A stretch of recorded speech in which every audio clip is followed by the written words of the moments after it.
Hi, good day, learners. This is our second activity all about working with spreadsheet. Hanapin lang natin dito sa ating presentations yung gagawin natin. Ito, yung formatting the spreadsheet na about sa my weekly budget. Last meeting, nakapag-sample si sir no? Kung paano gawin ito. Yung may daily expenses din nakapag-sample din si sir kung paano maglagay ng formula, no? Dito sa ating spreadsheet. Ngayon, gagawa tayo ng another spreadsheet na about sa my weekly budget. Okay?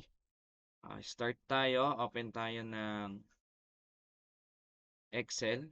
Punta lang tayo dito sa Windows, then search Microsoft Excel or spreadsheet. Yun lang natin yung Excel.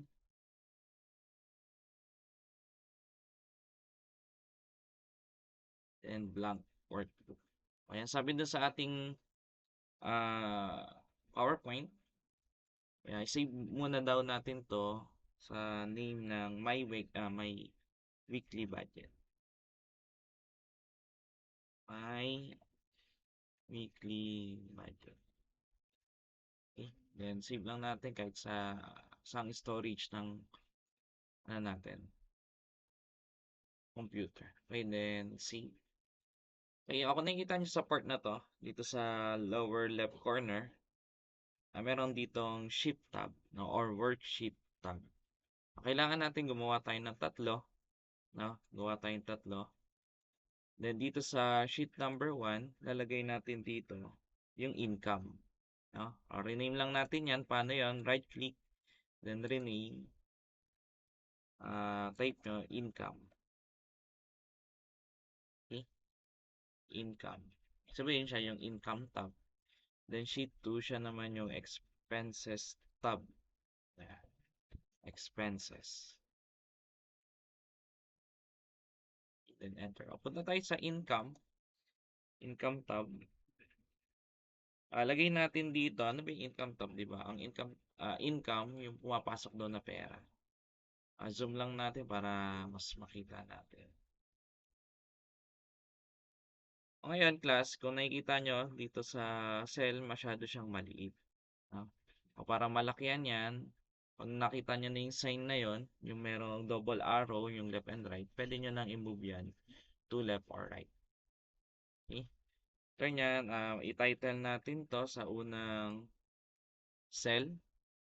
No, sa A1, lagay natin is income.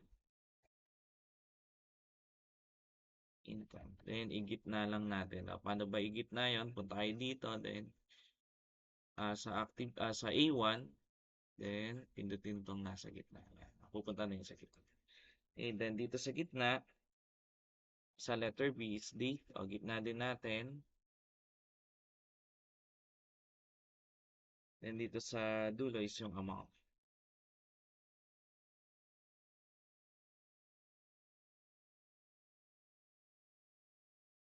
Word na amount. Okay?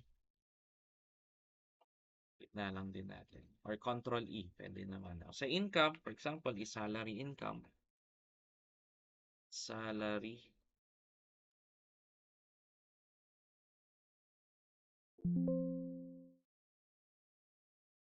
Na lang natin. Okay, then, business income. For example, meron siyang business or kayo. Ito yun. Kunwari lang naman to. Okay?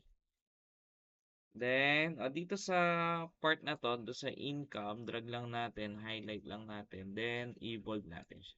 Then, palitan natin yung font. Paano ba palitan? Click nyo lang dito sa taas na part. Then, pili kayo ng gusto nyong font. Okay, dito rin yan. Nilalaki yan. Nire-resize. Ay, pagdating sa date, for example, nung last month na lang, for example, is August 15, sabihin natin August 30, 2024, may pumasok sa kanyang salary na For example is 30,000, 35,000. Yan. Then, ganun din dito sa business income naman. Kunwari, ay meron siyang business income. I-date lang natin na example is August 30 din. Or sabihin natin mga 25 ganyan. May pumasok na pera sa kanya. Around 85,000 sa business. Okay. Then, lagay natin dito sa dulo yung pinaka-total. Yan, lagay natin dyan.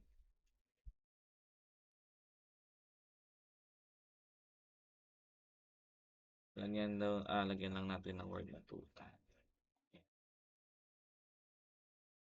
Then, paano ba yan i-solve? No? Again, nag-i-start tayo lagi sa equal sign. Then, click yung C2, yun yung kanyang cell address or cell reference. Or pwede namang i-type. Then, plus sign. No? Okay, then C3. C3. Ayan. Then, enter. Ayan. Automatic mag-solve na yan. Then, kung makikita natin class, dito sa Pilipinas, naka-peso sign tayo, di ba? Para magkaroon ng peso sign yan, highlight lang natin itong tatlo para hindi na natin isa-isahin. After ma-highlight, right-click, then format cell. Tayo sa currency. Currency, then hanapin natin yung symbol na peso sign. Yan. Dahil nasa taas na siya, okay nyo na yan. Then, decimal places, kung meron tayong centavo, kasi dito sa Pilipinas, may centavo tayo. Kaya okay na yan. Merong 2 decimal place. Then, click okay. Yan. Makikita nyo class, meron na siyang amount. No? Then, naka-peso sign. After nan, gawan naman natin siya ng table. Highlight natin. Pagka-highlight, format as table. Then, pili lang kayo ng kahit anong table dito. Kahit ano, okay lang. For example, ito. Then, click OK. Yan, meron na siyang table. Okay, tapos na tayo dito sa income tab. Punta naman tayo sa expenses tab. Sa expenses tab, ano ba yun? Yung mga gastusin. Same procedure lang din. Gawa muna tayo ng table. Gawa tayo ng table about sa expenses. Dito sa unang cell or dito sa A1, lagyan natin expense. Nagastos, then date. Okay. Then sa letter C, lagyan din natin yung amount.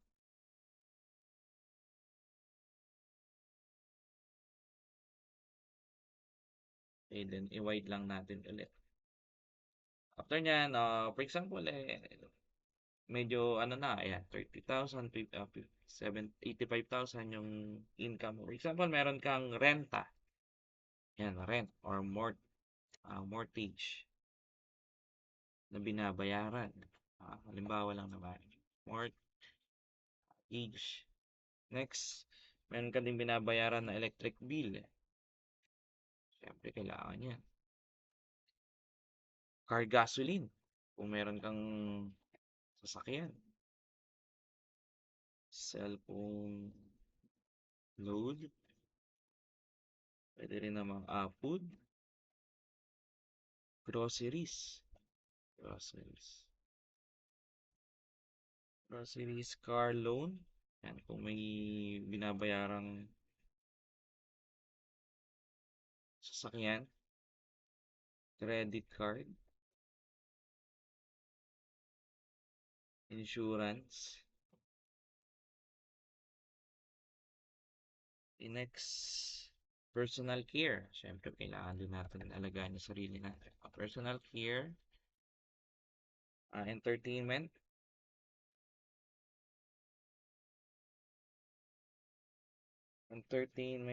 Miscellaneous. Sa mga nagpapaaral. Pwede rin namang tuition fee. Car expenses. Business expenses. Medyo malaki-laki ito. Business expenses. May tinatawag tayong inventory. Ayan, meron na tayong mga expenses. Kita na natin.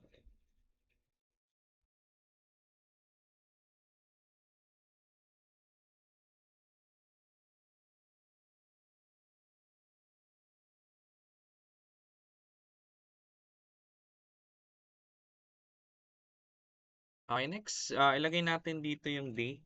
Halimbawa kung kailan natin siya ginastos. Halimbawa ay August pa rin kasi it's a month of August. Halimbawa ay August 15, nagbayad kayo ng upa. Okay, dito para hindi tayo mahirapan sa paglalagay, halimbawa ng date, pwede naman natin to i-move. Kung nakita nyo na yung plus sign, pwede nyo na yun i-move pababa. Okay, then copy cell na lang. Ayan. Then right click up, and then dito sa autofill section, then copy cell. O dito natin palitan na lang para mas mabilis. Ayan, August 15, pwede naman, sabihin natin mga 25 siya nagbayad. Ito ay sa car gasoline, maraming date yan. Pwede namang araw-araw yan. Sabihin natin, 30. Bawa ano na pala siya na car gasoline ng everyday. Pwede yun. Then, cellphone load, sabihin natin mga August 5, nag-load siya. Food, araw-araw din to.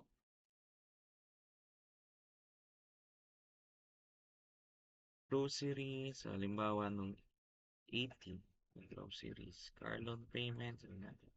Dito mga ano lang kayo, no? Maglagay lang kayo ng mga date. Okay lang yan. Kung kailan nagbabayad daw. Ah, okay na yan. Okay na bahala mag-edit. Tatagal yung video.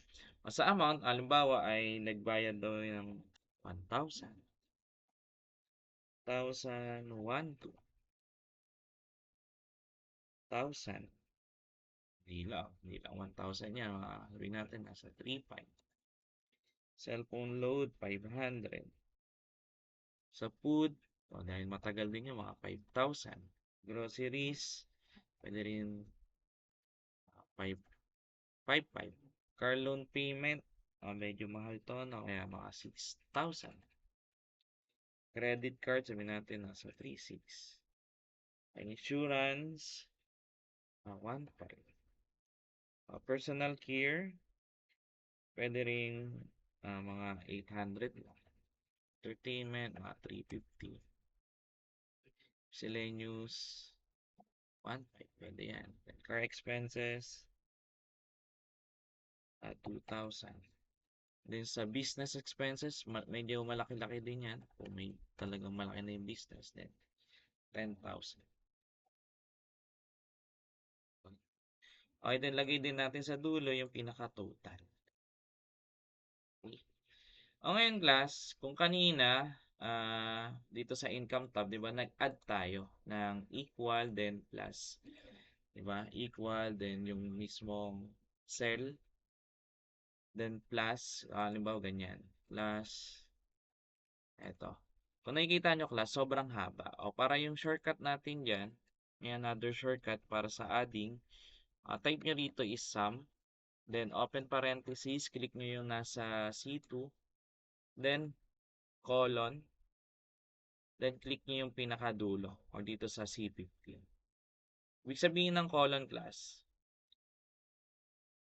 sinasama niya na yung mas nasa itaas, no? Yung nasa taas na cell. Yun yung ano na. Okay, kapag ginawa niyo yung colon, yung buong cell na to, kung hanggang saan nyo clinic, makokopya niya. O, ganun siya. Then, enter, lilitaw na yung result dito. Again, every time na may papalitan tayo dito, nagbabago din yung total result. Okay? Ganun siya gumagana, no? Ngayon, yung amount, kung nakikita nyo, class, gitna lang din natin to. Kung nakikita nyo, sa nakikita nyo, no, wala ulit siyang sign or currency. Ngayon, highlight lang ulit natin to. Highlight, then right-click, format cell, Then punta tayo dito sa currency, then click OK. Para magkaroon siya ng peso sign. Okay? Dito sa expenses, i-ano lang ulit natin, i-bold. Then palitan natin yung display niya. For example, ito. Okay. Then okay na yan. Para gumawa ulit ng table, highlight ulit natin to. No? Highlight, then punta tayo sa home, then format as table, then mamili na lang tayo kung anong table dito. For example, itong green. Then click OK. Yan, meron na siyang table. Okay? After nyan, dito tayo sa sheet 3. Or dito tayo, gagawa tayo ng financial summary. Paano dito sa financial summary? Okay, rename lang ulit natin. Financial summary. Okay, then enter. Zoom lang ulit natin. Paano yung sa pag-zoom dito yan, no? Ayan, dito sa box na to. Ayan yung pag-zoom dito sa part na to. Then wide lang ulit natin yung mga cell. For example, dito sa unahan, lagay natin is financial summary. Okay? Next, dito sa total income. Total monthly income, sorry. Total monthly income. Next, yung total monthly expenses. Total monthly expenses. Okay, then dito sa ano is yung cash remaining. Kasi nagba-budget nga tayo, di ba? Cash remaining, magkano na lang ba yung natira? Okay, then lagay din natin dito yung amount, of course. Dito na lang natin yung ilagay yung amount.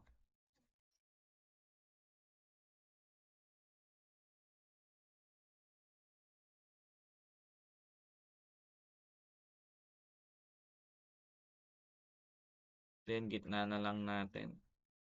Dito sa total monthly income, kukuhanin natin yung pinaka-total dun sa income tab. Then ganun din sa total monthly expenses. Kukuhanin natin yung total dun sa monthly expenses. So, paano yon?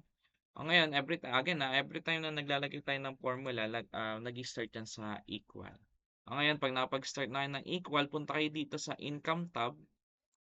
Then, click nyo itong pinaka-total. Then, enter. Lilitaw na siya rito. Okay? Ganun din sa total expenses, equal. Then, punta tayo sa expenses tab.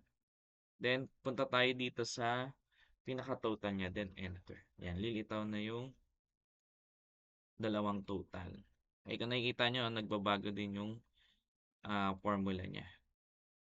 Okay?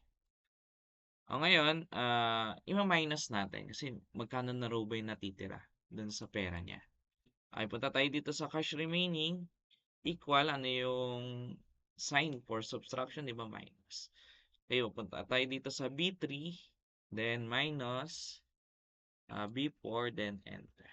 Ayan, ito na yung natitira niya pang pera. Okay, then palitan lang natin itong currency na to. Right click. Then format cell.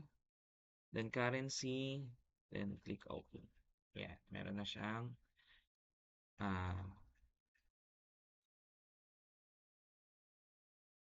result. Okay? Or peso sign. Then palitan na lang ulit natin yung fonts name niya. Okay, meron na tayong financial summary. Okay? Then gawa na lang ulit natin to ng table. For example, ito. Meron na siyang table. Dito, financial summary yan. Pwede nyo palitan. Financial summary. Then yung column do is yung amount. Delete nyo na to. Delete nyo na tong part na to. Okay? Ngayon, gagawa naman tayo ng chart. Paano naman yung paggawa ng chart? Kuhanin nyo tong total monthly expenses, income, and cash remaining. Highlight nyo yung tatlo. Then punta tayo sa insert. Then gagawa tayo ng chart. ang gusto ko is yung pie chart. For example, ito. Yan. Sabihin, yan na yung ating pie chart. Then, pwede nyo na yan palitan. Halimbawa, gusto nyo merong percentage, lalabas na yan dito. Like this. Okay? Mamili na lang kayo kung ano yung gusto nyo dyan. Then, palitan natin tong chart title ng financial summary. Okay? That's it. Yan na yung ating activity. Again, no, meron tayong tatlong tab. No, income tab, expenses tab, and financial summary tab. Then, after nun, pag nakagawa na tayo ng financial summary tab, gagawa naman tayo ng chart. No? Katulad nito. Okay? Sabihin, nagawa natin tong tatlo na to. Yung sa uses of spreadsheets. Ayan, yung prepare budgets, financial statement, inventory, and credit charts. And then, punta na tayo sa baba. O again, nandito yung mga procedure. Pakitingnan na lang or panoorin tong video na ginawa ko para sa inyo. Okay? And for your activity, nakalagay activity, Jose budgeting, for example, kayo, no? Kailangan natin paglagay ng mga expense. Ayan, college working student wants to create a budgeting spreadsheet applications. O gawin niya na lang to. Parents allowance, salary, and extra income, then mga expenses. Pag ganito lang yung gagawin nyo, ito yung income tab, ito yung expenses tab. O gawin nyo na itong mismong procedure na tinuro ko dito sa video. Katulad nito. Na merong income tab, expenses tab, then financial summary. Okay? Ayan, very short lang. Sana naintindihan natin, no? Gawin natin to sa bahay or kung merong time, gawin natin sa school. Okay, and that's it for today. Thank you and goodbye. Happy learning.